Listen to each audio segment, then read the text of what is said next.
Le sujet d'aujourd'hui va nous parler d'un gros problème qui est qui va se développer et qui apparaît aujourd'hui, mais qui n'est pas vraiment nouveau. On a deux invités pour en parler. Éric Vidalinck, qui est qui travaille, qui est économiste, travaille à l'ADEME et est en même temps le chef de projet Prospective et Ressources. À ce titre, en tant que prospectiviste, il participe également aux missions de Futurible sur notamment le numérique, et il est l'auteur, bien sûr, d'un livre qui a été écrit très tôt, qui s'appelle donc Le numérique et l'écologie. Nous avons également comme invité Patrick Chaise. Patrick Chaise est sénateur de l'Ain.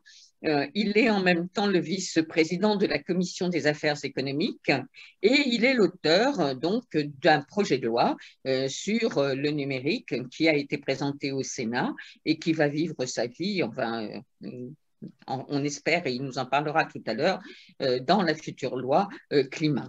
Alors, hier soir, je ne sais pas si vous avez été quelques-uns parmi les gens qui sont présents ce soir, à écouter la visioconférence du Shift Project, qui a été organisée. Enfin, on aurait pu d'ailleurs faire quelque chose ensemble, dans la mesure où la JE a été aujourd'hui, l'Association des journalistes environnement, à 165 adhérents journalistes, ce qui est un exploit, et on aurait pu faire cause commune, même si nous associons à cette organisation l'association en métamorphose, qui regroupe aussi l'association Métamorphose Outre-mer, dont Luc Laventure est le président et dont je suis la vice-présidente. Alors, Éric Vidalinck, je vais vous laisser la parole donc pour évoquer un petit peu, on va essayer de tenir sur un quart d'heure à peu près. Alors, je sais que vous avez des partages d'écran, mais on va essayer d'avoir un débat plutôt en présentiel, enfin, si je puis dire, sachant que sur certains graphiques, vous prendrez la place du partage d'écran. Donc, pour vous, le numérique est loin d'être neutre, donc il peut même être dangereux si nous ne le considérons pas, car sa pollution est invisible. Donc, je vous laisse en parler directement.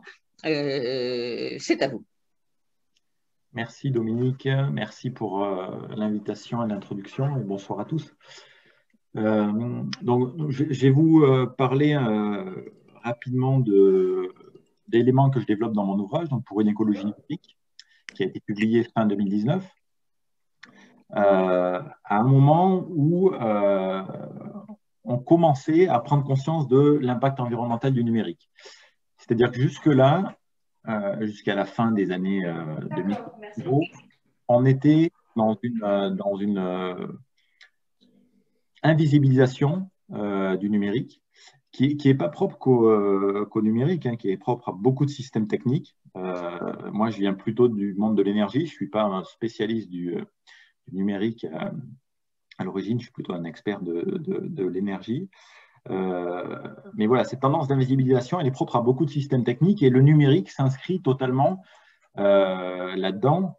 Il y a toute une sémantique autour du cloud, de la dématérialisation qui faisait compenser depuis les années 2000 que numériser, c'était forcément mieux que supprimer du papier pour enregistrer des documents numériques, c'était forcément mieux et c'était préserver des forêts.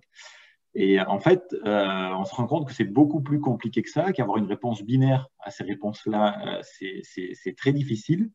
Et mon ouvrage, du coup, a été publié à ce moment 2019, où il y avait plusieurs publications avec les experts de Green IT, du Shift notamment, qui publiaient des choses sur ces sujets-là.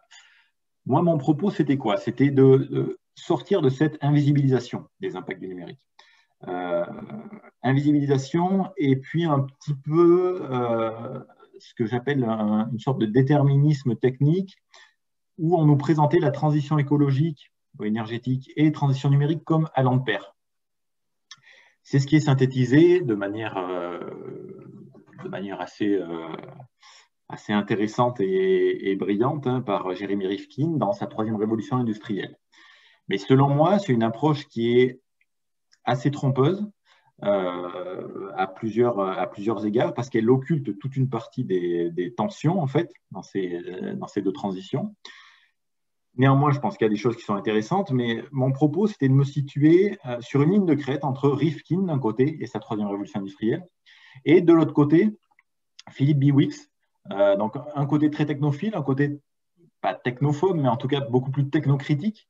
Philip Biwix, qui a écrit L'âge des low-tech, et qui, avec certains autres essayistes ou ingénieurs, a une approche très, très critique du numérique, quitte à dire il faut sortir du numérique. C'est ce que disait par exemple Éloi Laurent il y a quelque temps, en disant le numérique nous détourne des enjeux qui sont les nôtres aujourd'hui, des enjeux sanitaires ou environnementaux.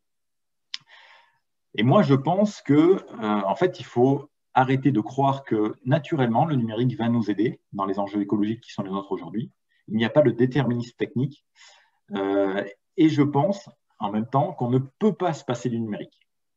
Donc, c'est vraiment le point de départ et le positionnement de mon livre. Pourquoi on ne peut pas se passer du numérique? Je vous prends un exemple un peu trivial, mais essayez d'acheter un billet de train aujourd'hui dans une gare. Vous allez comprendre que les gares, ce n'est plus fait pour acheter des billets de train, c'est des centres commerciaux. C'est des endroits où on prend des trains encore, mais l'interface d'achat, elle est numérique. Elle est faite pour l'ordinateur, pour le smartphone, et c'est plus pour aller au guichet. Donc, on a détruit des alternatives physiques, on a numérisé, et cet exemple-là, il est un peu caricatural, mais on peut le démultiplier. En fait, on a détruit des alternatives, donc on doit composer avec le numérique. Et c'est vraiment ce qu'on appelle une dépendance de sentier, quelque part. On doit composer avec ça. Et de la même manière que je fais souvent des analogies avec la mobilité ou l'énergie, de la même manière qu'on ne peut pas dire qu'il faut se passer de voiture en 5 ans, on peut dire qu'à long terme, il faut penser des sociétés beaucoup moins dépendantes de la voiture. Mais quand on a construit et aménagé le territoire depuis un siècle autour de la voiture, on ne peut pas dire à 70 millions de Français, il faut se passer de la voiture en 5 ans. De la même manière, sur le numérique, on ne peut pas dire qu'il faut se passer du numérique, à mon sens, en 5 ans. Et la situation que l'on connaît depuis un an montre à quel point le numérique s'est imposé pour le pire et pour le meilleur, mais c'est imposé dans la situation que l'on connaît aujourd'hui. Donc ça, c'est vraiment le positionnement de mon livre entre cette position, on va dire, très technophile et très technocritique. J'essaie de me tenir sur cette ligne de crête. Ce que j'essaie de faire dans mon livre, c'est de montrer quelle est la matérialité du numérique. Donc en lien avec ce que je disais sur l'invisibilisation au préalable. Pour ça, je peux vous partager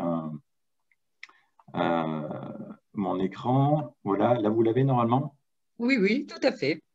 Il y a cette petite œuvre d'art que j'avais trouvée à la braderie de l'art à Roubaix qui je trouve, illustre un peu. Mais derrière la paume, en fait, il y a beaucoup de choses. Il y a des cartes mères, tout un tas de composants électroniques, des condensateurs. Et c'est tout ça, la matérialité. C'est pas quelque chose de léger qui n'a aucune empreinte écologique et environnementale. Et c'est ce que j'essaie de faire sur une partie de mon ouvrage. Donc, objectiver les choses et montrer en quoi le numérique a bien une empreinte environnementale.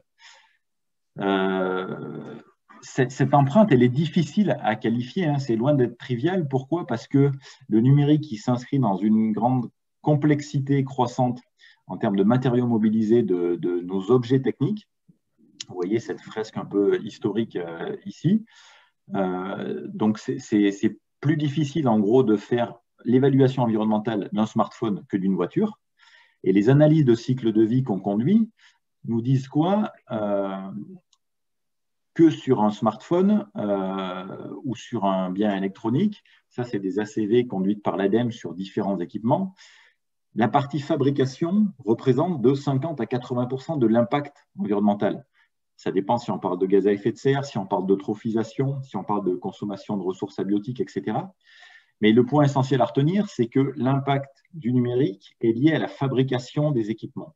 Donc, c'est bien d'avoir des équipements qui consomment moins, c'est bien d'avoir des produits de plus en plus efficaces, sauf que l'enjeu essentiel, il n'est pas là.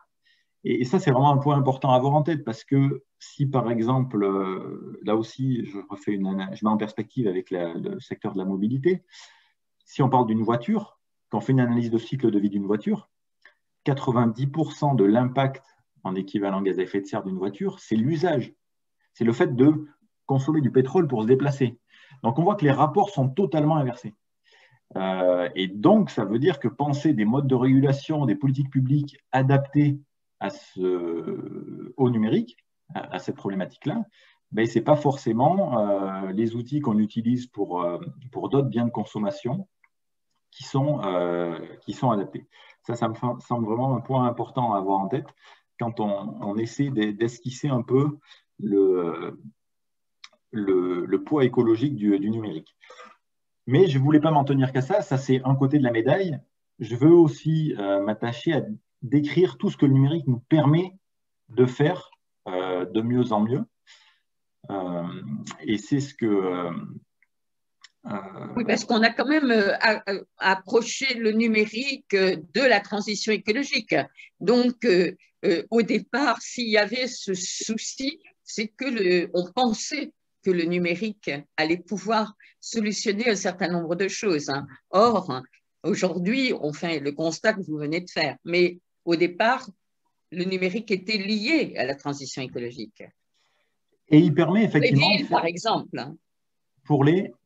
Pour les villes, par exemple. Oui.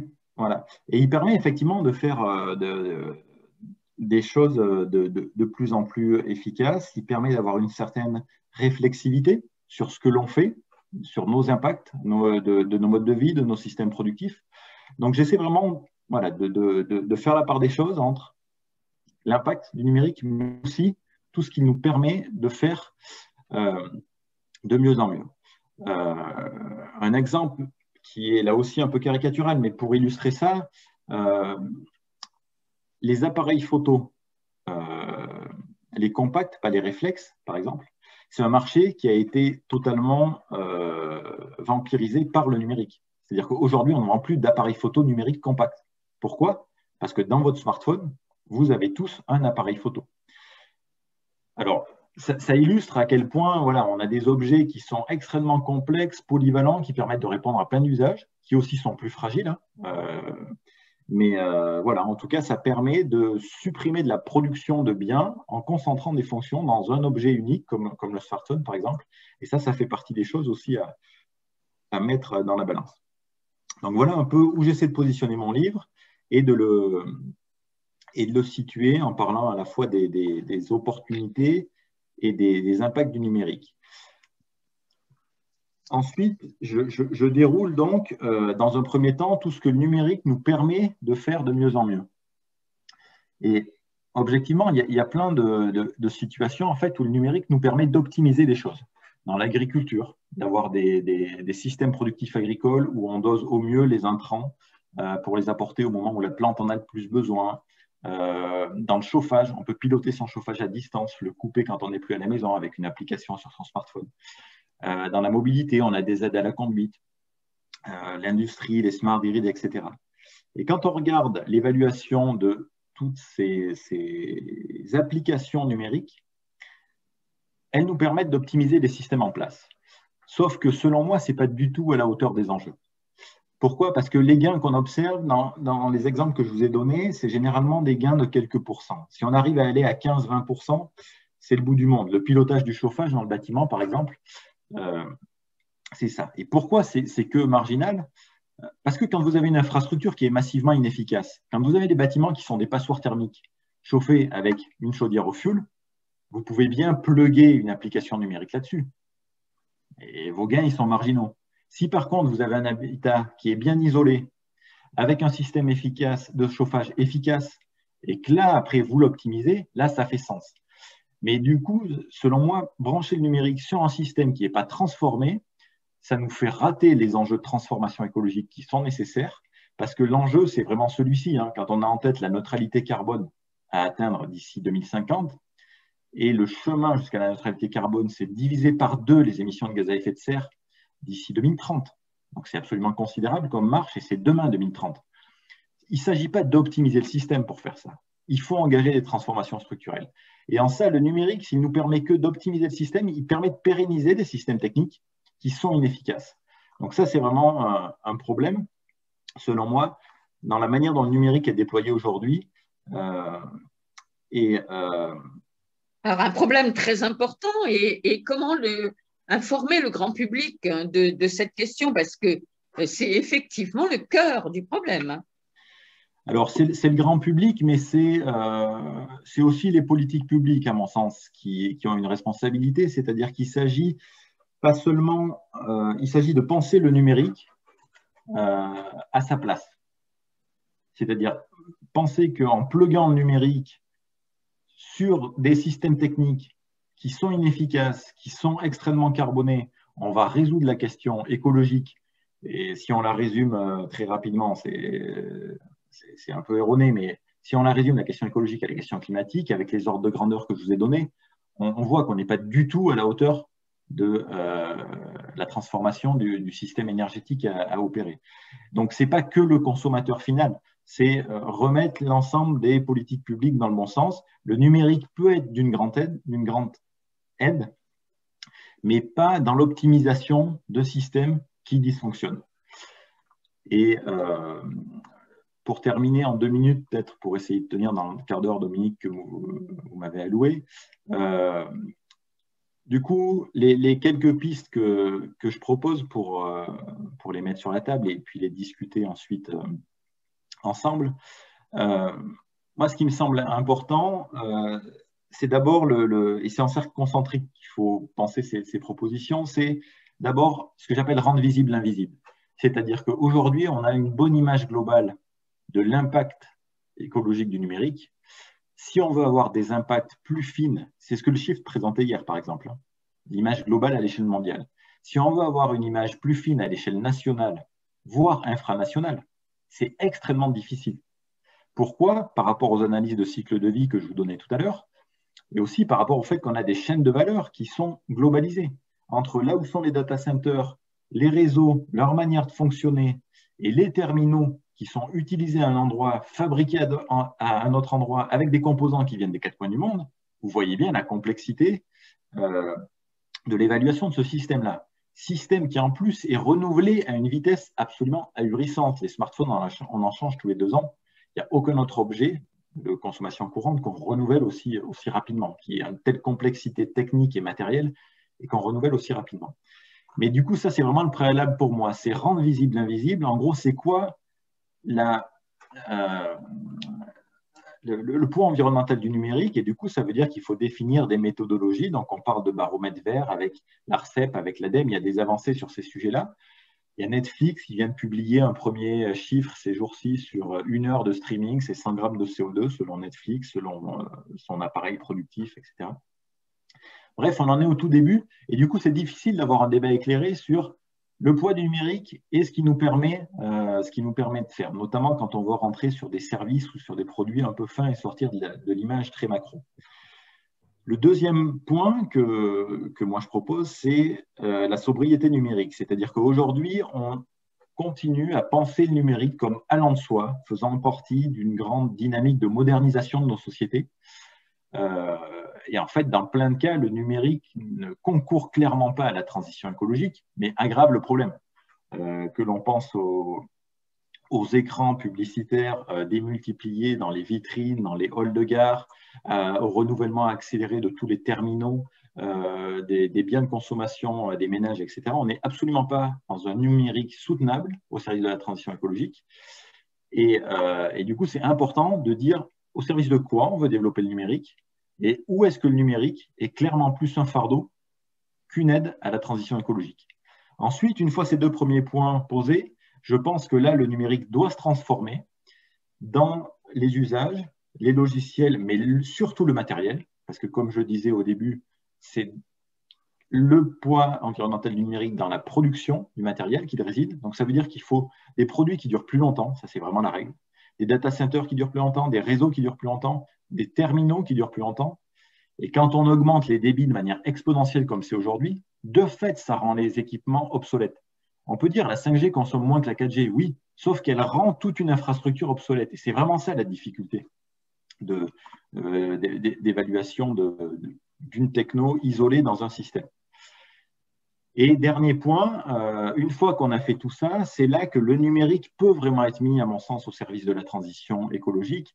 Et les exemples les plus vertueux qu'on a aujourd'hui, qu'on voit sous nos yeux, mais qui sont plutôt des niches, c'est la mutualisation. Le numérique au service du partage de la connaissance et de la mutualisation. Le véhicule partagé, par exemple. Vous pouvez partager un véhicule avec votre voisin, vous passez un petit mot, un SMS, vous mettez la clé sur la porte, etc. C'est bien, mais c'est bricolé. Si on veut changer d'échelle, on a besoin de l'interface numérique parce qu'elle permet de partager un véhicule avec des gens qu'on ne connaît pas.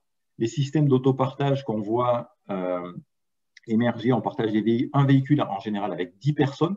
Donc, vous voyez, on change vraiment d'ordre de grandeur. Et en plus, le fait de partager ces véhicules, c'est une mutualisation des équipements. Donc, on peut diffuser les meilleures technologies plus rapidement. Par exemple, le véhicule électrique plutôt que le véhicule thermique. Et là, c'est vraiment un endroit où le numérique peut être extrêmement puissant dans la transition écologique. C'est en nous aidant à mieux partager l'information, donner de la réflexivité sur nos modes de vie et nous permettre de mutualiser tout un ensemble de biens. En fait, l'exemple que je viens de prendre, la voiture en est un seul. Mais c'est vraiment, du coup, en prenant les choses dans cet ordre-là, qu'il me semble que le numérique peut être mis au service de la transition écologique et pas juste en le pluguant sur un système technique qu'on ne questionne pas. Très bien. Alors, on réévoquera ensuite les problèmes générationnels et les problèmes de société que vous avez évoqués aussi dans votre ouvrage. On va profiter du fait que le sénateur est déjà présent pour qu'il réagisse avant de passer aux questions, dans la mesure où je pense, sénateur, que vous avez, vous, justement, travaillé beaucoup sur sur cette fameuse sobriété numérique que vient d'évoquer Éric Vidalin, et que le contenu de votre projet, enfin de votre loi, est essentiellement axé sur la transformation de ces usages, leur éco-conception, etc., l'obsolescence. Donc, je vous laisse la parole, peut-être pour nous faire part du contenu essentiel de la loi, et puis nous rappeler également quel va être son rôle, son devenir, parce qu'aujourd'hui, on parle beaucoup de la loi climat, donc, qui passe en ce moment à l'Assemblée nationale. Vous êtes au Sénat, en quoi ce que vous avez produit va ou peut influer.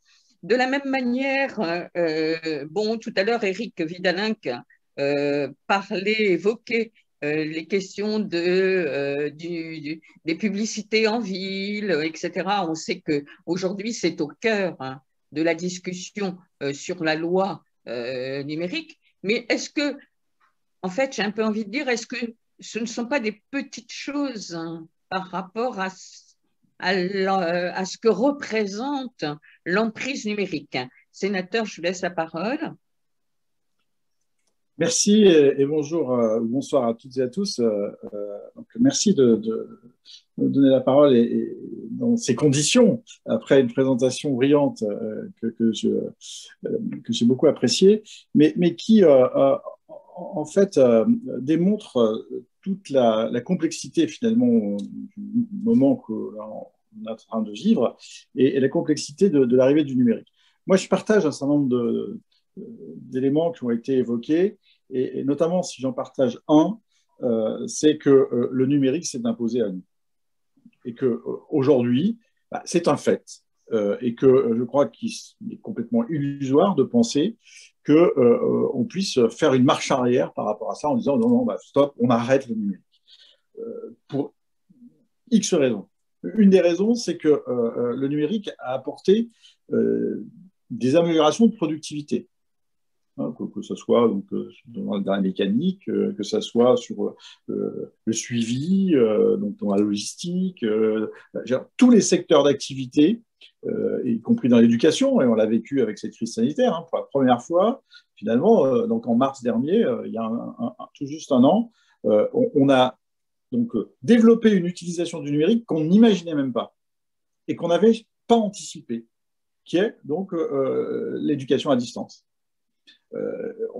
On l'a vu également sur le développement du télétravail, avec son intérêt et bien sûr ses défauts également. Mais j'ai eu plusieurs témoignages d'entreprises qui donc, m'ont avoué qu'ils travaillaient sur le télétravail, sur la mise en place de télétravail depuis plus de 2 ans. Et en 15 jours, ils ont trouvé les solutions pour pouvoir faire en sorte de respecter donc, les conditions sanitaires et de faire en sorte qu'on continue à vivre dans le cadre de ce contexte. Donc le numérique est un outil qui aujourd'hui apporte sa puissance finalement à notre vie. Et c'est justement parce que donc, je partage ce constat que, donc, avec un certain nombre de collègues, c'était en fin d'année 2019, j'ai souhaité qu'on travaille sur le sujet par la mise en place d'une mission chargée de réfléchir sur l'empreinte environnementale du numérique. Ça me paraissait essentiel de se poser la question, peut-être tardivement, mais en tout cas, il vaut mieux tard que jamais, pour faire en sorte que, eh bien, on n'ait pas un retour de boomerang. Et ça avait été, donc, j'allais dire, poussé, initié et conforté par aussi une montée, finalement, de contestation qu'on pouvait donc, avoir ici ou là, notamment sur l'arrivée de la 5G. Pour la première fois, dans le monde du numérique, dans ce secteur du numérique, on a eu quand même un élan un peu d'inquiétude, je vais le dire comme ça, voire de rejet. On ne peut pas faire le débat de la 5G ici, mais ça a quand même posé question. Donc jusqu'à aujourd'hui, sauf de façon très marginale, on avait quand même plutôt une demande de la population à dire ah, on est en zone blanche, on veut, on n'a pas, pourquoi on n'a pas, et on voudrait de la fibre et on voudrait du réseau mobile, on a besoin de ça, on veut accéder à ce nouveau service, à ce nouveau réseau. Là, avec l'arrivée de la 5G, il y a quand même une question en disant mais est-ce que ça va vraiment servir? Est-ce que c'est adapté finalement à nos besoins? Est-ce que c'est pas trop? Voilà. C'est la première fois. Et donc, ce constat nous a aidés, cette démarche nous a aidés à se dire, mais oui, effectivement, il y a des questions à se poser et il faut se les poser de façon globale pour faire en sorte qu'on construise de façon collective. Et là, ça fait partie finalement de la responsabilité de la politique publique. Et là, je suis aussi d'accord avec cette notion. Qu'on s'engage dans une démarche responsable en termes de déploiement de nos politiques publiques en matière de numérique. Alors, les premières auditions, les premiers retours des échanges qu'on a pu avoir avec un certain nombre d'acteurs du numérique, puisque le principe de travail parlementaire, c'est d'auditionner tous les acteurs, soit donc, scientifiques, opérateurs, éditeurs, utilisateurs, vraiment associations d'élus, associations de consommateurs. Bon, on reçoit tout le monde et on échange, on se construit donc une idée par ces échanges.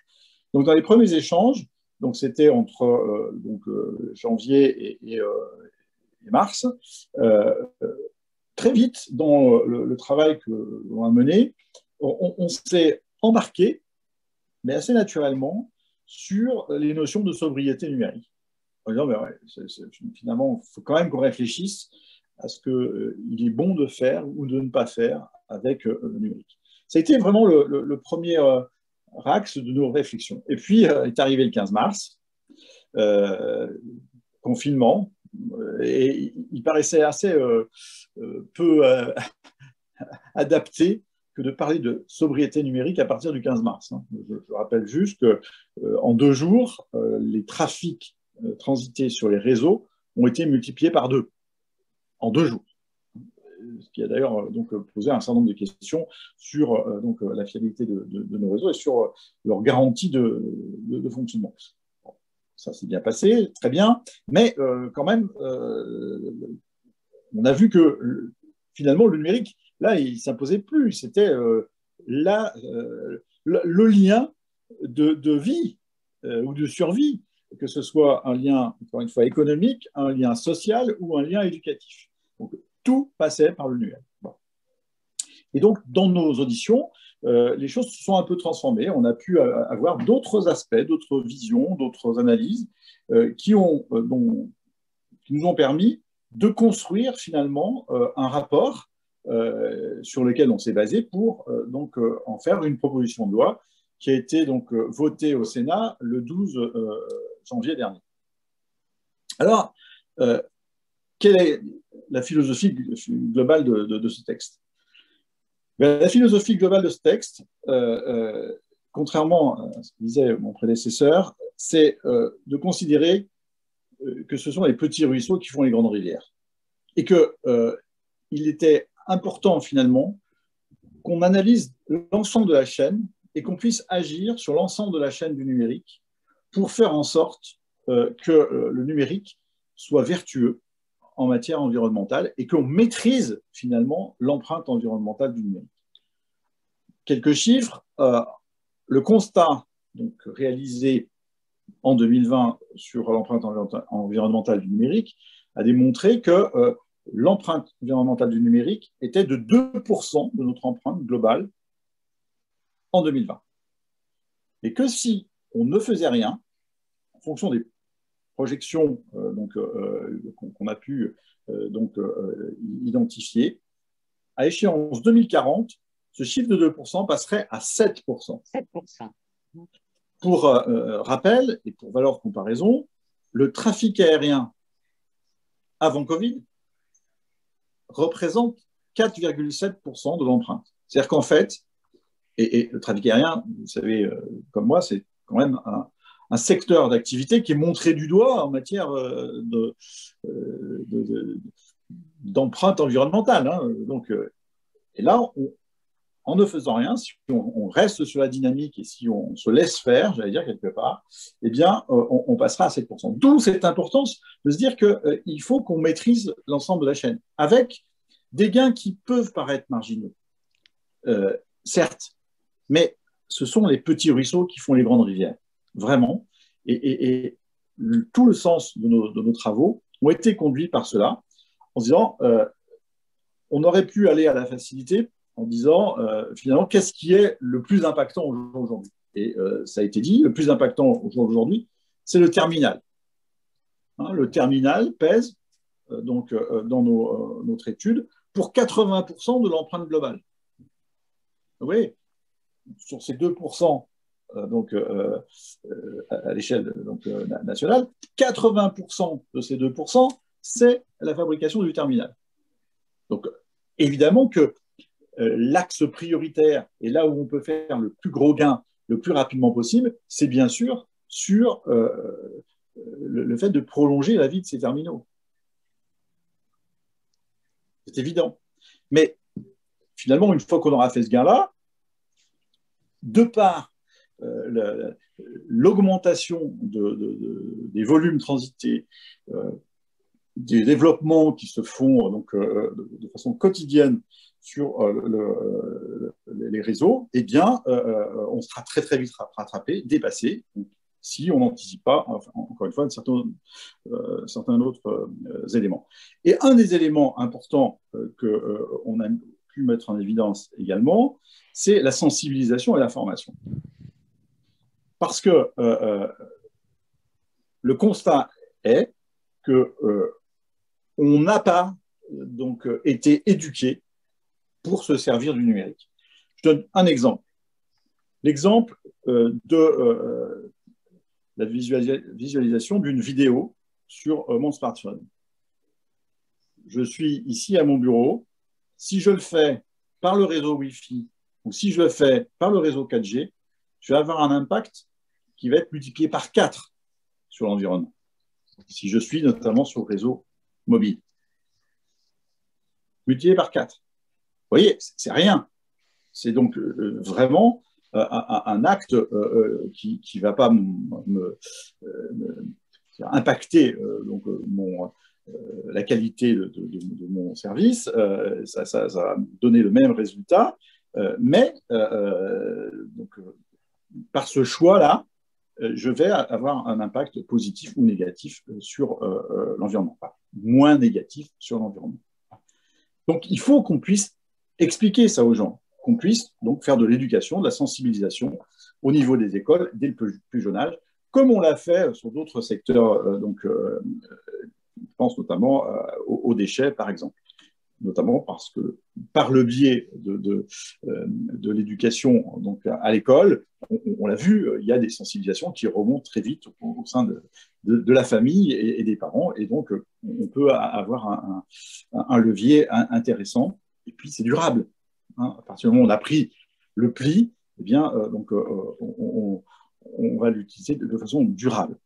C'est bien sûr donc, faire aussi donc, demander aux opérateurs, à toute la chaîne, encore une fois, de mettre à disposition des services qui pourraient permettre d'ailleurs de faire ces économies-là et qui vont peut-être nous être d'ailleurs imposés par d'autres biais, mais je ne vais pas m'écarter.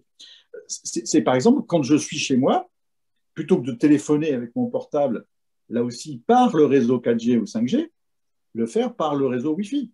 Il y a des applications, il y a aujourd'hui des possibilités qui sont offertes, des options qui sont offertes sur votre téléphone pour faire de l'appel sur Wi-Fi.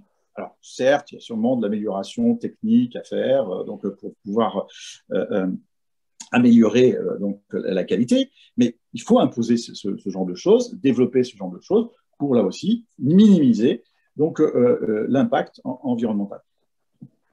J'ai parlé de la sensibilisation, de la formation. J'ai parlé donc, de l'aspect matériel, de l'obsolescence programmée matérielle. On peut parler donc, de l'obsolescence logicielle, qui a aussi un impact sur la durée de vie du matériel. Hein, parce que si tous les 4 matins, j'ai une mise à jour qui vient prendre de la capacité de mon téléphone et qui demain le rend donc parfaitement inaccessible ou inefficace parce qu'il n'a plus de capacité mémoire, évidemment que je vais le changer plus vite que si donc, je vais choisir les mises à jour que je vais faire sur mon téléphone, si on m'en laisse la possibilité, et si on me laisse la possibilité éventuellement même de faire des retours en arrière dans les mises à jour, parce que finalement, la configuration pour mon utilisation était donc adaptée par une mise à jour antérieure. Troisième volet, c'est bien sûr le volet des usages, c'est-à-dire éviter donc d'aller et de pousser un petit peu à la course à l'échalote sur les débits transités. Je pense notamment donc, aux éditeurs de vidéos qui donc, diffusent en 4K, donc avec des qualités extrêmes qui ne sont pas adaptées à l'écran de mon smartphone. Hein, c'est bien un écran géant, ok, mais pas pour mon smartphone. Et pourtant, donc, dans le cadre de la crise sanitaire, on l'a vécu conjointement avec l'ARCEP. Donc, on a pu donc, convaincre les éditeurs de contenu de diminuer la qualité de leur diffusion. Ça a été donc, au départ une fin de non-recevoir, et puis finalement l'expérience s'est mise en place. Ils craignaient donc une mauvaise une dégradation de leur qualité de service. En fait, il n'y a eu aucun retour sur ce point-là, et tout le monde s'est contenté de ce qu'ils avaient et était heureux d'avoir ce qu'ils avaient. Et pourtant, l'effet sur les réseaux a été ressenti. Donc, ça a été très efficace en termes d'utilisation des réseaux. Éviter les vidéos qui s'enchaînent, etc., etc., etc. Et puis, enfin, un quatrième volet, je ne vais pas alourdir mon propos, mais le quatrième volet, c'est l'infrastructure elle-même, hein, donc, que ce soit les réseaux, donc, la consommation des matériels actifs sur les réseaux. Et là, on sait que chaque génération, notamment dans le mobile, fait beaucoup d'efforts en termes de consommation énergétique. La 5G va dans le bon sens hein, en termes d'efficacité énergétique, mais avec un autre effet, c'est que comme on a plus de débit, plus de capacité, eh bien, on a plus de besoins, on crée du besoin, et donc on fait finalement un peu une opération blanche, voire même déficitaire au final. Mais il y a tout un impact sur aussi tout ce qui est data center, donc tout ce qui est donc, évidemment centre de stockage, qui là aussi doit répondre, et dans la proposition de loi qu'on a votée, il y a un certain nombre de pistes qui doivent imposer donc, aux constructeurs de récupérer la chaleur, quand cela est possible, en tout cas de limiter les déperditions de calories et d'énergie dans le cadre de ces data centers. Voilà, donc brosser rapidement en fait l'ensemble des propositions que l'on a construites dans le cadre de notre mission d'information et de la proposition de loi qui en a suivi. Alors, j'ai oublié de dire que votre travail avait été transversal, enfin transpartisan, et ça c'est important de le dire parce que effectivement, bon, c'est quelque chose qui n'est pas très très courant. Et souvent au Sénat, souvent au Sénat, plus souvent. Et non seulement transpartisane, mais voté à l'unanimité. Et voté à l'unanimité. Alors, par contre, vous n'avez pas répondu à une de mes questions, c'est-à-dire quel va être le devenir de votre proposition aujourd'hui dans le cadre de ce qui se passe à l'Assemblée nationale? Est-ce que vous pouvez en dire un mot? Et puis ensuite, je vais organiser un débat entre vous et Eric. Très bien. Alors, oui, je peux en dire un mot, alors, sachant que ce que je peux vous dire, là, on n'engage que moi, puisque ce texte, donc, dans son cheminement naturel, donc, devrait être donc, étudié à l'Assemblée nationale par nos collègues députés. Passé un temps, effectivement, on aurait pu imaginer que ce sujet soit intégré dans le cadre de la loi climat. Parce que, globalement, enfin, il y a quand même un lien très fort entre le numérique et le climat, donc on aurait pu imaginer ça. Et une demande forte de la Convention, en plus, citoyenne. Exactement. Et en plus, c'était une demande forte de la Convention. Ça n'a pas été le choix du gouvernement qui, lors de l'arrivée du texte donc, à l'Assemblée nationale, a donc rejeté l'ensemble des amendements qui concernaient la plupart des amendements donc, qui concernaient le numérique, en évoquant le fait qu'il y aurait un texte spécifique donc, à l'Assemblée nationale pour débattre de ces sujets. Alors, ce texte spécifique, en fait, sans vouloir, encore une fois, m'immiscer dans l'organisation du gouvernement, de façon officieuse, les représentants du gouvernement m'ont fait savoir qu'ils allaient effectivement inscrire ce texte dans le programme des travaux de l'Assemblée nationale pour le mois de juin, donc notamment pour la fin juin, notamment pour répondre d'ailleurs à l'engagement qu'ils avaient pris, de dire on ne met pas le numérique dans le cadre de la loi climat, mais il y aura un texte spécifique qui sera en parallèle donc de nos travaux sur la loi climat. Voilà, donc aujourd'hui, on attend avec impatience, et j'attends avec impatience, l'inscription du texte à l'Assemblée nationale pour que donc, le parcours parlementaire fasse son œuvre et que donc, globalement notre texte puisse avoir une vie. Alors, c'est une information qui est assez peu diffusée finalement, cette séparation sur le fond, et notamment, tout à l'heure, Eric Vidal évoquait toute la dimension numérique liée à la publicité. Or, la publicité dans les villes est actuellement discutée dans la loi climat. Donc, comment on peut expliquer cette séparation entre la loi numérique, un projet de loi numérique et un… Alors, c'est au gouvernement qu'il faudrait poser la question. Je me risque de donner une explication qui n'engage encore une fois que moi et qui ne vaut pas, donc, qui n'a pas autorité sur, bien sûr, la démarche du gouvernement. Mais globalement, le fait qu'il y ait eu un débat sur le numérique et l'environnement, c'est le texte voté en janvier, a permis déjà de passer une étape, c'est un débat au Sénat.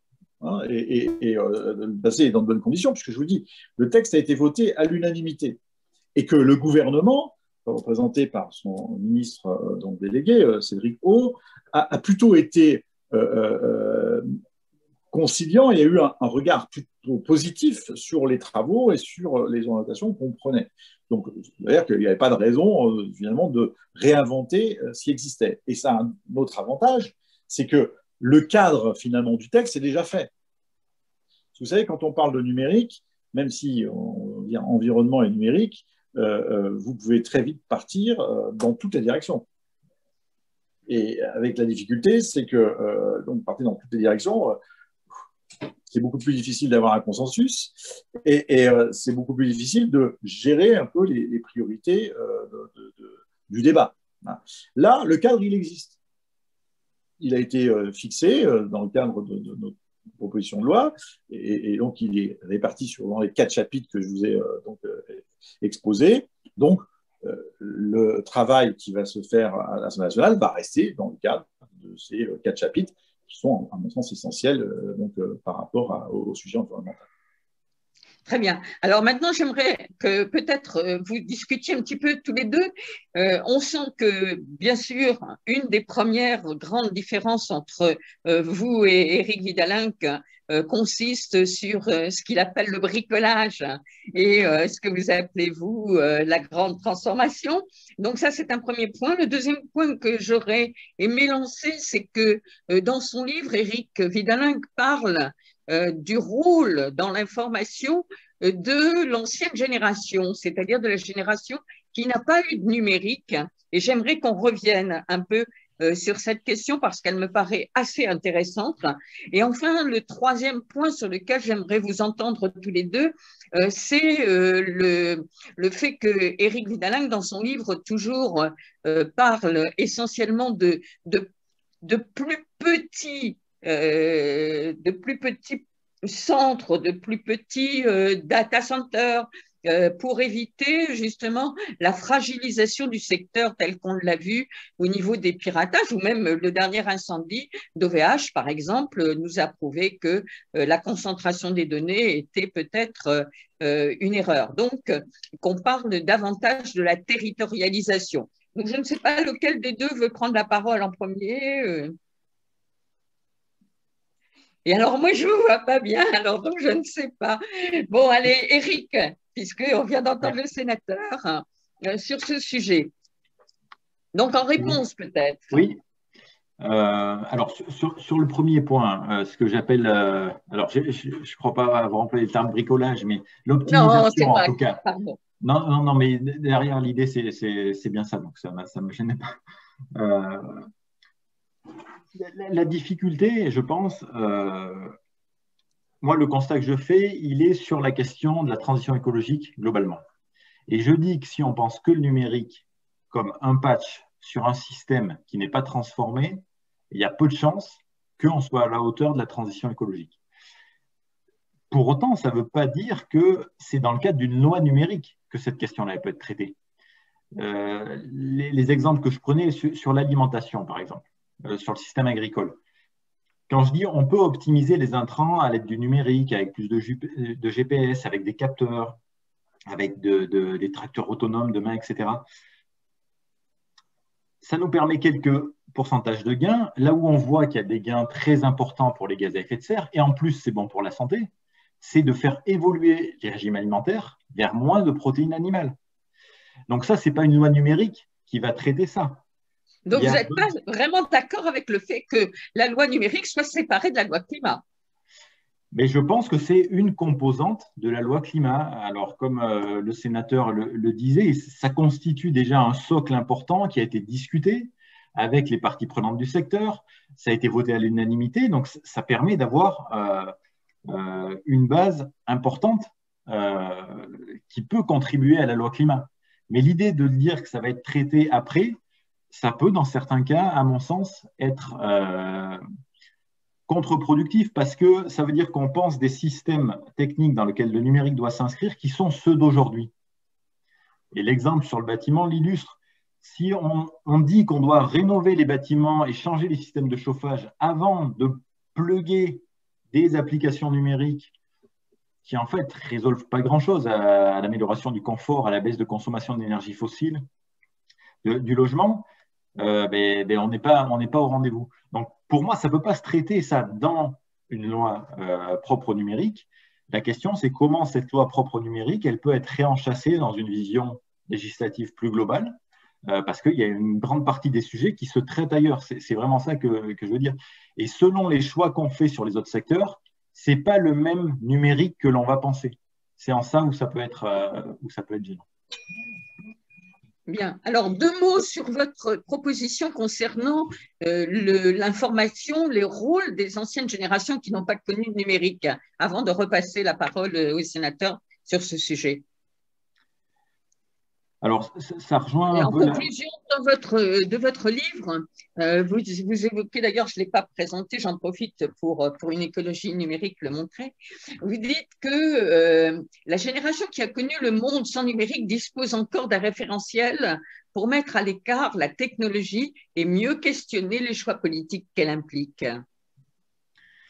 Ça rejoint un peu la dernière question, c'est-à-dire que c'est des ouvertures dans les pistes que j'esquisse à la fin de mon ouvrage. Et sur la vulnérabilité, c'est pareil, c'est-à-dire que on a tendance à penser que dans beaucoup de cas, on ne peut pas faire sans numérique.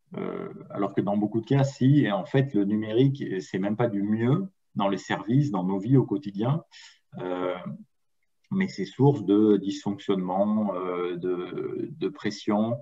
Le télétravail, c'est génial, mais ça peut être extrêmement invasif. Donc, ça demande de poser des bornes. Enfin, donc, il y a plein de régulations qui sont à penser et mettre en perspective un monde qu'on a connu sans numérique, eh bien, ça peut nous aider à prendre un petit peu de recul sur ce système-là qu'on a aujourd'hui et qu'on pourrait vouloir réguler, notamment parce que dans beaucoup de cas, on ne se rend pas compte à quel point on est extrêmement vulnérable. Regardez le nombre d'entreprises qui ont été victimes de cyberattaques au sens large, que ce soit des demandes de rançon ou autres. L'entreprise où je travaille, ça a été le cas il y a quelques mois. Il y a un nombre d'hôpitaux considérable. Donc, il y a cette vulnérabilité-là qui est nouvelle, et il y a la vulnérabilité technique qui est le troisième point, Dominique, que vous évoquiez. On se rend compte en fait qu'en ayant diffusé du numérique partout, je vous prends un exemple dans le système énergétique, une unité de méthanisation, on produit de la chaleur avec du biogaz.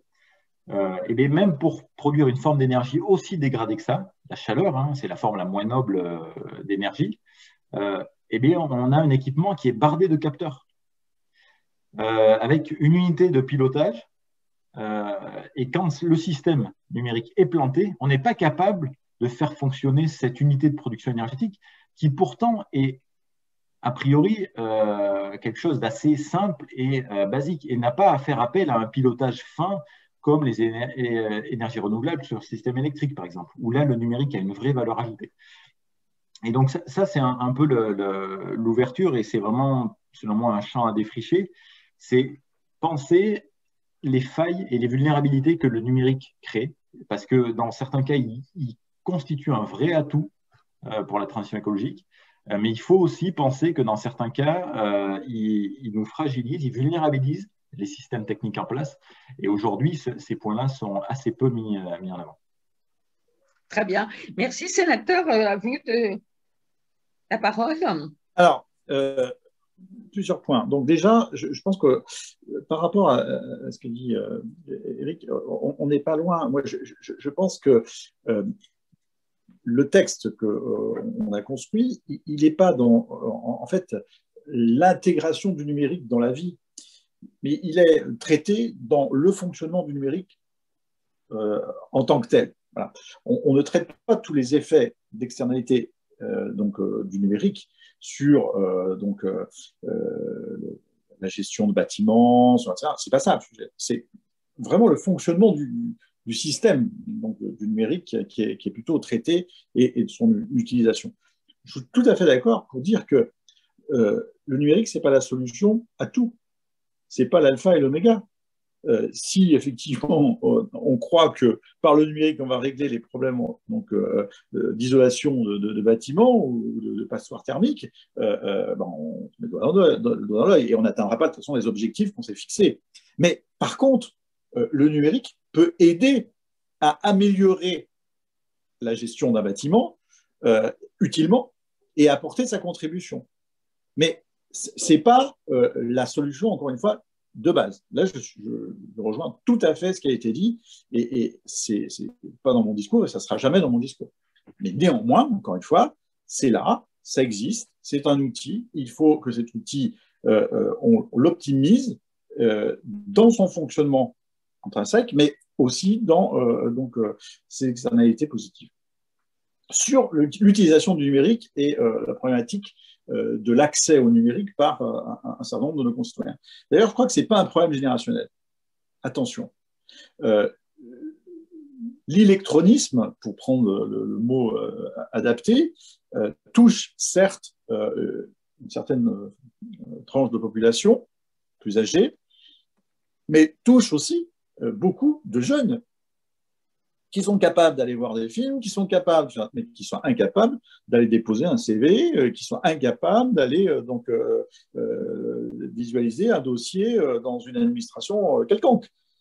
Et pourtant, on a fait un choix politique de transformer notre fonctionnement à l'administration par le biais du numérique. C'est 100% des procédures administratives qui seront numérisées en mai 2022. C'est demain matin. Donc, il faut absolument qu'on puisse mettre en place de l'accompagnement numérique pour faire en sorte qu'on aide ces générations ou ces personnes à se former, à en tout cas être accompagnés si donc on n'arrive pas à les former, pour faire en sorte que leur démarche administrative puisse être faite dans de bonnes conditions. Mais ça touche à un autre sujet. Et oui, j'ai remis ce matin un rapport donc, sur tout à fait un autre sujet qui concerne la Poste. Donc, je fais le lien parce que c'est vraiment l'actualité. Dans les propositions que j'ai pu faire sur la Poste, qui est en difficulté aujourd'hui, de par, encore une fois, le contexte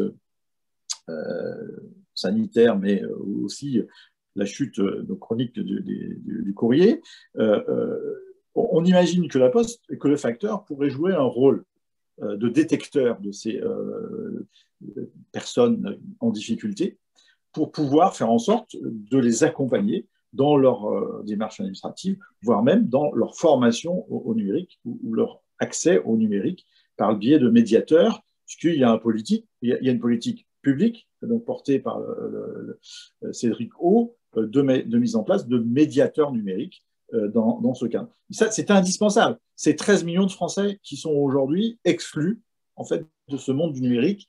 Et compte tenu du constat qu'on faisait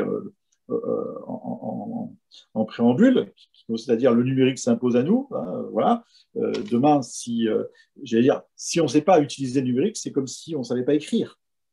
C'est le même niveau. Alors maintenant, concernant le territoire, le small is beautiful, quelle est votre position? Alors, ma position, elle est là aussi, je ne peux pas dire partagée. Je suis plutôt favorable justement à la mise en œuvre de petits data centers. Parce que là aussi, il y a un impact environnemental non négligeable. Je vais vous citer un exemple. Si demain, j'envoie un mail, c'est un exemple pour concrétiser mon propos, à mon voisin d'en face, on habite dans la même rue, je envoie un mail à mon voisin d'en face. Au mieux, si on est tous les deux chez Orange, ça va partir à Paris et ça va revenir. Moi, j'habite à Bourg-en-Bresse. OK? Mais ça va faire ce voyage-là. Au pire, ça va traverser l'Atlantique et ça va revenir. Donc ça va aller en Chine et ça va revenir. Ou ça va aller en Chine et ça va revenir. Alors, j'ai plutôt Google, plutôt côté de l'Atlantique, Orange est plutôt sur Paris. Voilà. Et c'est ça le fonctionnement du numérique aujourd'hui. C'est-à-dire qu'on a des aiguillages, c'est le lieu d'échange, qui sont effectivement très concentrés et dans des points très, très précis. C'est pas durable, parce que ça veut dire que de toute façon, même si la fibre a de grandes capacités, etc., les liaisons Lyon-Paris, elles sont extrêmement utilisées, voire surchargées. et à un moment donné, voilà, on va arrêter on va plus pouvoir continuer à remettre de la capacité sur ces liaisons. Donc, il faudra que les échanges se fassent au plus près. C'est-à-dire qu'il faudra qu'on ait des aiguillages, peut-être à l'échelle de départements, pour pouvoir faire en sorte que quand j'ai l'échange dans mon département, c'est pas la peine que j'envoie un camion à Rungis. Hein. Je peux faire le transit local. Donc, il y a de la pertinence à faire ça et on ira à cela, à condition qu'on maîtrise justement ces data centers en termes de performance environnementale, là aussi. Et là, il y a une autre chose, c'est qu'aujourd'hui, les data centers, on les a mis plutôt très loin, donc à l'extérieur, dans des secteurs très isolés, etc. Sauf qu'un data center, ça produit de l'énergie. Enfin, quand on dit ça produit de l'énergie, il y a de l'énergie qui est là, qui est à disposition. Finalement, il vaudrait peut-être mieux mettre le data center au centre-ville pour récupérer la chaleur, et de pouvoir la rediffuser par un réseau de chaleur, par exemple. Ça serait vertueux de faire ça. Donc, il faut qu'on repense là aussi nos façons de penser et nos façons de faire pour faire en sorte de répondre à cette performance environnementale. Le seul bémol que je mets à tout ça, c'est la sécurité. Parce qu'effectivement, ça a été dit, il y a un grand nombre de cyberattaques. C'est tous les jours, qu'il y a des attaques sur des réseaux. Alors, je ne vais pas non plus rendre la chose plus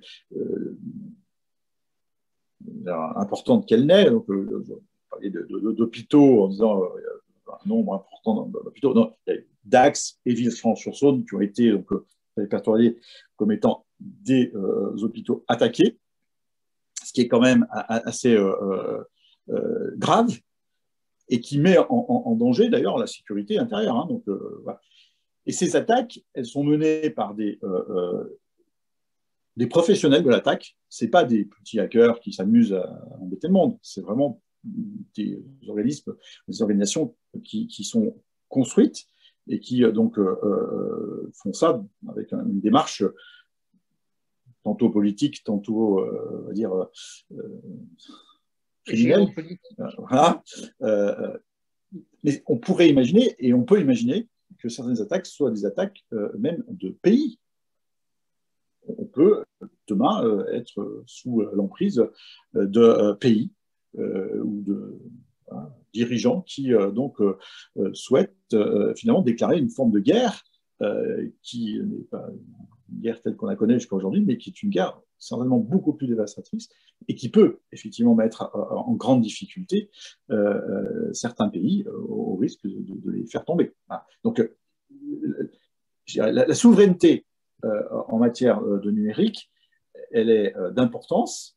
Là aussi, peut-être qu'on a sûrement un petit train de retard sur un certain nombre de sujets, notamment sur l'industrialisation, ce qui est quand même dommage. On n'a plus d'industriels sur notre territoire, c'est-à-dire que voilà, on est plutôt dépendant, le numérique nous rend dépendants, notamment au niveau des terminaux, il nous rend dépendants aux métaux rares, qui sont plutôt en Asie et en Amérique du Sud. Il nous rend dépendants sur la fabrication des matériels actifs, hein, la Chine, la Corée et les États-Unis, l'Europe en moindre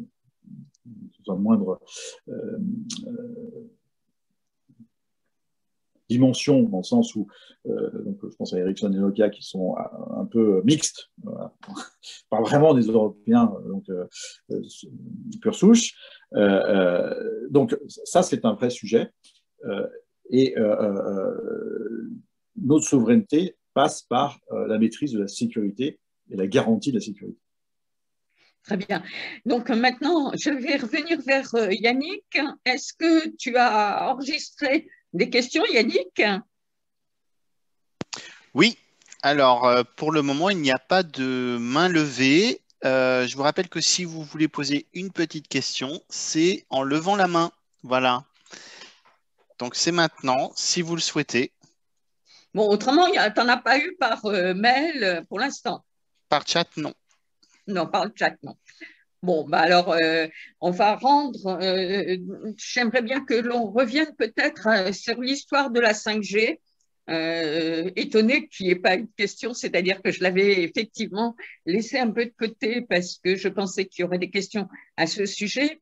Vous êtes l'un et l'autre assez favorables à à un contrôle de cette 5G. Et j'ai un peu l'impression qu'il va falloir faire une importante formation à l'usage de cette nouvelle technique. Bon, dans un premier temps, elle a été présentée comme étant favorable en termes de transition écologique parce qu'elle était un tout petit peu moins énergivore que les précédentes cumulées. Mais on s'aperçoit qu'aujourd'hui, la 5G finalement vient se superposer. Donc, Eric, quid de la 5G? Oui, là aussi, pour refaire une analogie avec la mobilité, effectivement, l'infrastructure 5G est plus efficace. En fait, ça revient au même que si vous faites la promotion d'une autoroute en promouvant la baisse de consommation des véhicules. Sur autoroute, votre véhicule, si vous roulez à 110 km/h, consomme moins qu'en ville au kilomètre. Sauf que si vous faites une autoroute, c'est pour augmenter les débits. Donc, vous avez des usages plus intensifs des véhicules derrière. Et avec la 5G, c'est un peu la même chose. On déploie la 5G non pas pour avoir une consommation de données constante, mais pour accompagner une consommation de données qui est exponentielle. On est sur du plus 30% par an. Vous allez sur le site de l'ARCEP, vous trouvez par trimestre les augmentations de volume des abonnés à 4G ces 5 dernières années, et vous verrez un peu ces dynamiques de croissance. Donc, la techno, le réseau, il est plus efficace, mais on est dans l'accompagnement de croissance de flux qui sont gigantesques. Et ces flux, ce n'est pas ça qui fait l'impact, c'est bien la difficulté, c'est les terminaux, comme on l'a dit à maintes reprises, c'est l'infrastructure. Tout ça étant extrêmement mal recyclé, en plus, on récupère la moitié des équipements en France, et en termes de recyclage, on n'en recycle pas la moitié, notamment parce que c'est très compliqué, c'est des choses complexes. Donc la 5G est juste la poursuite d'un modèle technique donné, mais sans réinterroger les fondamentaux pour rendre le numérique plus soutenable.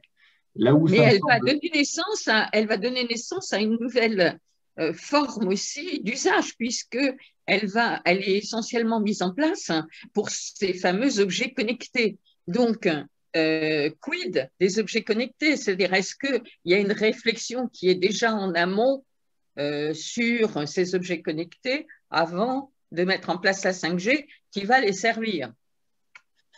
Les objets connectés, en fait, une fois qu'on a dit ça, on a tout dit, on n'a rien dit. Au Consumer Electronics Show de Las Vegas, il y a 2 ans, il y avait les toilettes connectées qui étaient présentées. Bon, alors, si on pense objets connectés avec les Linky, les compteurs communicants, toute cette infrastructure qui va nous permettre de mieux piloter le système électrique, de mieux intégrer des énergies renouvelables et tout, ok, c'est de l'Internet des objets qui a une finalité quelque part. Mais l'Internet. On va au-delà. Par exemple, à Montpellier, il y a une étude qui est faite sur le frigidaire qui va parler et qui va dire qui va fixer lui-même la liste de courses, par exemple. Oui. Alors, moi, j'avoue, je suis extrêmement sceptique sur le marché de ces objets connectés. Je ne suis pas du tout certain que ça rencontre une vraie demande. Bon, dans certains cas. Sur la sécurité, ça ne l'a pas rencontré? Alors, il y a la domotique, qui est les aspects sécurité, qui sont des choses qui reviennent un peu en force. Et voilà, et la 5G arrive pour accompagner tout ça. Moi, ce qui me semble intéressant, au-delà de la question purement technique, c'est que c'est un moment, comme disait le sénateur précédemment, ça a cristallisé des interrogations sur la soutenabilité du numérique. C'est-à-dire que jusque-là, tout le monde se battait pour plus de numérique. Et là, on rentre dans des choses qui sont plus fines où en fait, pendant qu'il y a des gens qui se battent pour ne plus avoir de zone blanche là où ils habitent, mais il y a des gens qui disent non mais attendez, arrêtez de nous démultiplier les antennes là, parce qu'en fait on ne sait pas, vous nous dites que c'est pour la santé, que c'est pour des opérations, que c'est pour la sécurité. Ok, si c'est des usages bien spécifiques, pourquoi pas, mais et à côté, il y a des opérateurs qui arrivent avec les forfaits 5G, les nouveaux smartphones, etc. Bref, on a une cristallisation et c'est ça qui me semble intéressant. Et c'était un des messages du Shift hier, hein, ça a permis de politiser la question du numérique. Jusque-là, on avait tendance à considérer comme une question plutôt purement technique. Et deux exemples que j'ai vu passer en fin d'année 2020, il y a Paris qui a lancé une réflexion pour construire, pour actualiser sa charte numérique proposée aux opérateurs pour développer la 5G sur son territoire. Donc, on a cet exemple-là.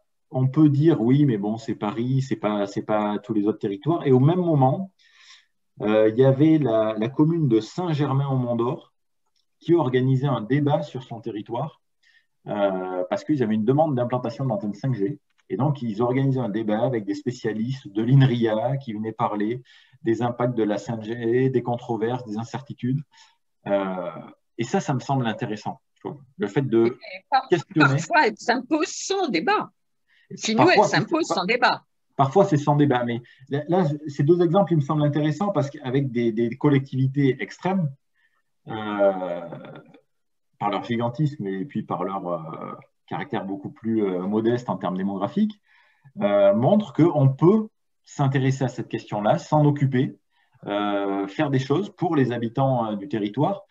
Et en fait, c'est assez inattendu de se dire qu'en fait, une des régulations qui se met en place, alors c'est peut-être un peu fort de parler de régulation hein, avec la charte sur Paris par exemple, mais elle vient des territoires. Alors que le numérique, c'est le secteur où on dit en fait tout est globalisé. Si vous ne changez pas Google ou Huawei, enfin vous ne changez rien. Mais là, en fait, il y a des territoires qui politisent cette question-là et qui s'en occupent. Et c'est assez inattendu, je trouve. Sénateur, votre position sur la 5G? Ma position sur la 5G, c'est que d'abord, quelle 5G? Parce qu'en fait, la 5G, c'est un peu la tarte à la crème aujourd'hui. La 5G, suivant l'opérateur avec qui vous allez en parler, il va vous donner une définition différente. Parce que c'est une rupture technologique, la 5G. C'est une rupture technologique dans le sens où, dans l'émission, hein, parce que, en fait, pour être très simple et simpliste même, jusqu'à aujourd'hui, quand on met une antenne, l'antenne, elle diffuse en parapluie. C'est-à-dire que vous avez un nuage d'ondes autour de l'antenne.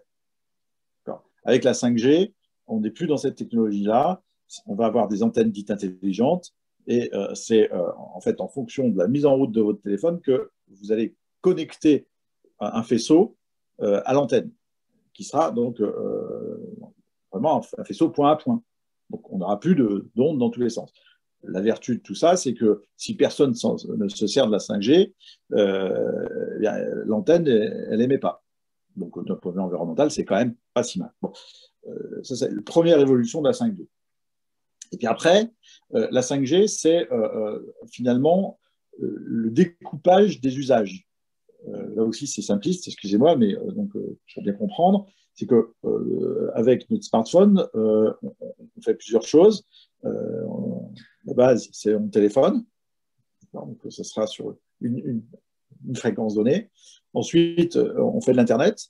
Donc là, pour donner de la capacité à cette utilisation-là, on va mettre ça sur une fréquence spécifique qui aura donc des capacités en termes de bande passante plus efficaces que la bande utilisée pour le téléphone.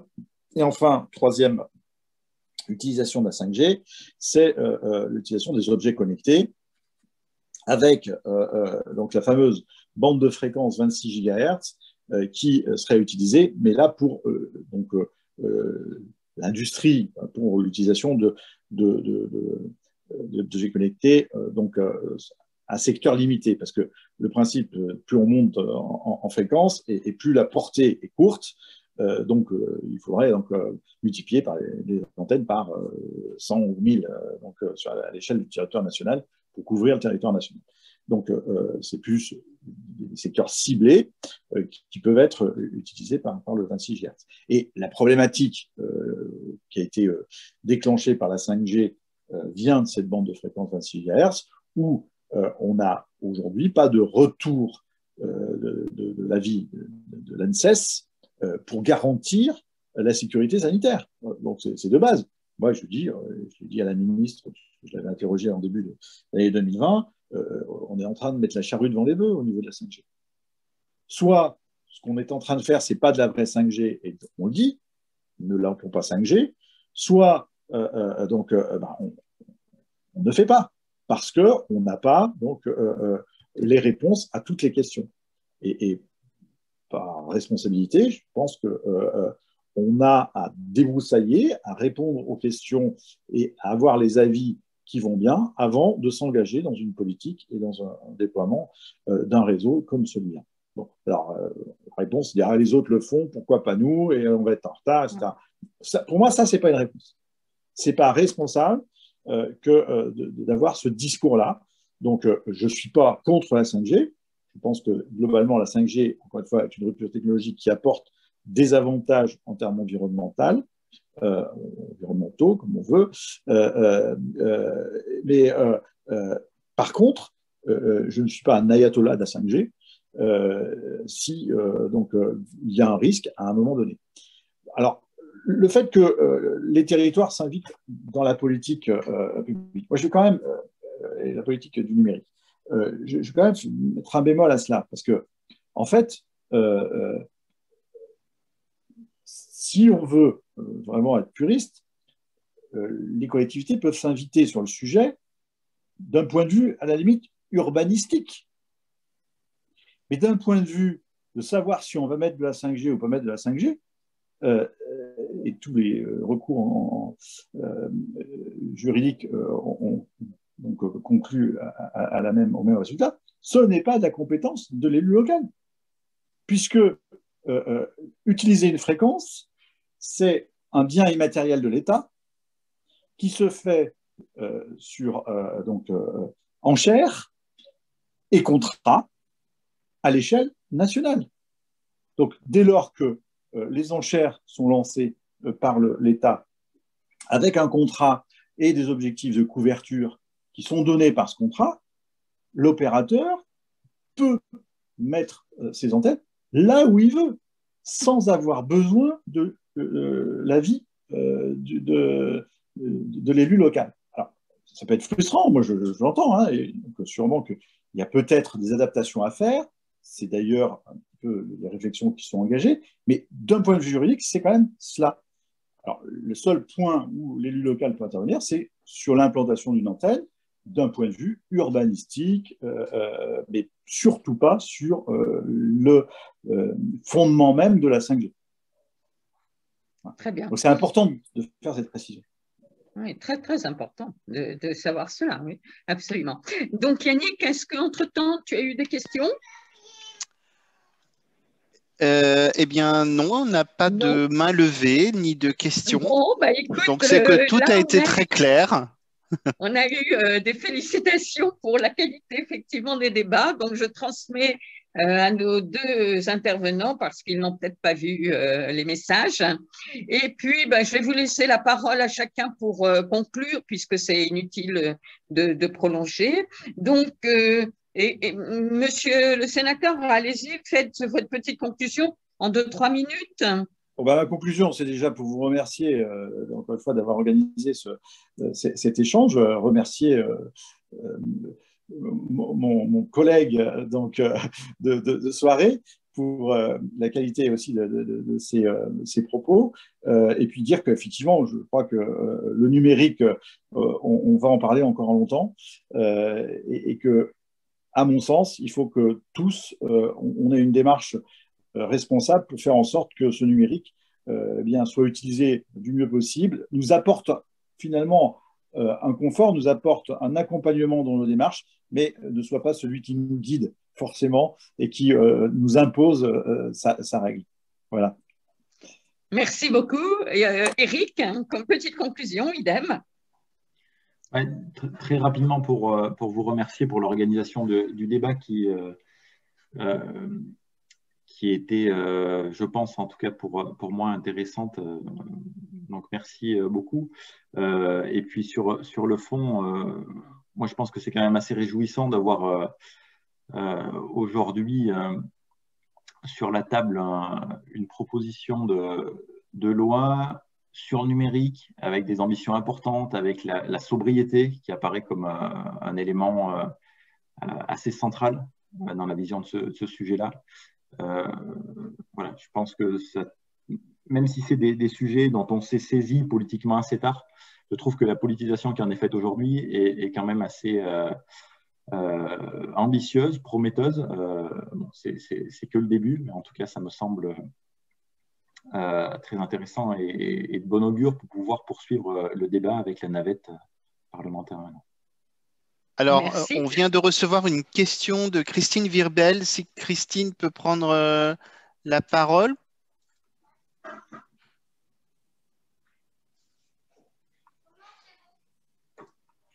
Bah, je pense que le mieux, c'est que tu lises sa question, Yannick. Ça y est, Christine, si bon. vous pouvez…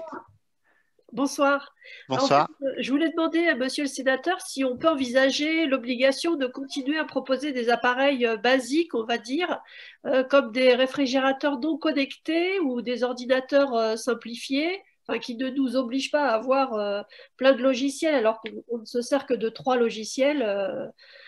Ou même, j'ai eu l'exemple avec mon père qui a un appareil auditif, un nouvel appareil auditif, et il a tellement de fonctions et tellement de couleurs qui clignotent de 10 façons différentes qu'à la fin, il ne sait plus du tout ce qu'il doit faire pour écouter normalement. Donc, si vous voulez, si l'offre oblige les consommateurs à avoir des réfrigérateurs connectés, est-ce qu'on peut avoir une loi qui obligerait d'avoir des appareils basiques aussi pour ceux qui le veulent?